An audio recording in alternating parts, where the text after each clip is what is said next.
Phone tapping ఆధారాలన్నీ safe, తప్పుడు ప్రచారాన్ని నమ్మొద్దు. షీకా గోయల్ 132 మెటీరియల్ ఆబ్జెక్ట్స్ కోర్టుకు సమర్పించాం. చెప్పినావా?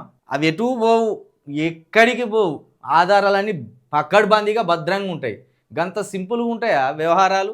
జనవరిలో వచ్చిన 7 మెటీరియల్స్ రిపోర్ట్ రెడీ. ఓటుకు నోటు కేసు ఎవిడెన్స్ 2021లోనే కోర్టుకు ఇచ్చామని వెల్లడి. తెలంగాణ ఫోరెన్సిక్స్ ల్యాబ్ శనివారం TGFSLలో శనివారం జరిగిన అగ్ని ప్రమాదంలో 2 కేసులకు సంబంధించిన ఆధారాలు కాలిపోయాయంటూ మీడియాలో జరుగుతున్న ప్రచారంలో వాస్తవం లేదని TGFSL డైరెక్టర్ షికా గోయల్ స్పష్టం చేశారు. ప్రమాద ఘటనపై ఆదివారం FSL కార్యాలయంలో ఆమె మీడియా సమావేశంలో మాట్లాడారు. 2015లో ACB నమోదు చేసిన ఓటుకు నోటు కేసులో కోర్టు ద్వారా FSL మొత్తం 16 మెటీరియల్స్ ఆబ్జెక్టులను అందాయని, వాటిని పరిశీలించి అదే ఏడాదిలో నివేదికను కోర్టుకు సమర్పించామని చెప్పారు.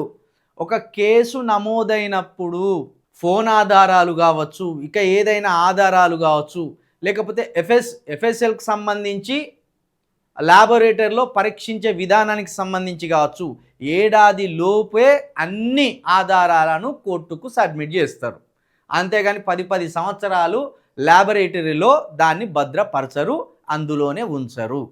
కేసు నమోదైన ఏడాది లోపే FSLలో మొత్తం పరీక్షించి డాటా మొత్తం సేకరించి కోర్టుకు సబ్మిట్ చేస్తారు. నన్ను కూడా ఆ ల్యాబొరేటరీకి తీసుకెళ్ళాను.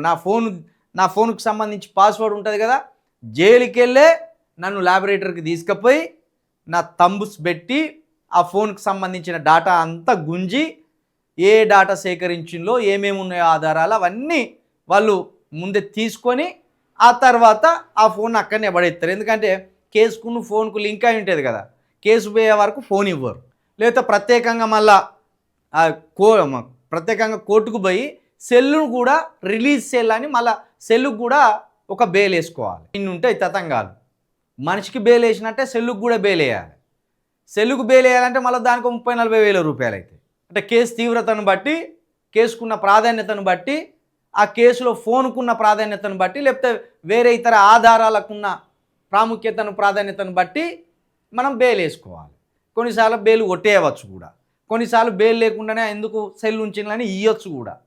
అట్లా ఓటుకు నోటుకు సంబంధించిన ఆ కేసులో 132 మెటీరియల్ ఆబ్జెక్ట్స్ని 2015లోనే కోర్టుకు సమర్పించిందట. ఈయనేం చెప్తాడు కేటీఆర్, ఈయన లీడరా అనే, ఏ పార్టీ లీడర్ అయినా నాకు అర్థమైతే లేదు.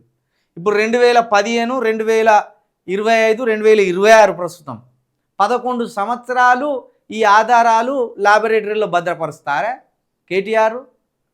ఇక నీ అసలు తెలివితోటి ఆ లీడర్షిప్ ఎత్తే, నాయకత్వంలో సాగితే అధికారంలోకి వస్తావు. అది మొత్తం దేశవ్యాప్తంగా సంచలనమైన కేసు. దేశవ్యాప్తంగా సంచలనమైన కేసుని రేవంత్ రెడ్డి అట పోయి తలగబెట్టి రాపు, అక్కడ ల్యాబొరేటరీలో అన్ని ఆధారాలు ఉన్నాయి, అవి తలగబెడితే ఓటుకు నోటు కేసే మొత్తం నిర్వీర్యం అవుతుంది అని చెప్తారట. గంత తెలియదక్క కేసు ఎత్తారు ఎవరన్నా? చెప్తేనన్నా కనీసం పొంతన కుదురుతుంది అనుకోవాలి. ఆధారాలన్నీ సేఫ్ ఉన్నాయని షికా గోయల్ గారు చెప్తున్నారు. మరి ఈ ఆధారాలు ఏ ఆధారాలు సబ్మిట్ చేసినా అనేటి ఇక ఇప్పుడు మీరు తెలుసుకోండి కేటీఆర్ గారు. ఎందుకంటే అది మీ స్థాయికి సంబంధించిన పరిశోధన. ఏం చెప్తాడో ఏందో కేటీఆర్.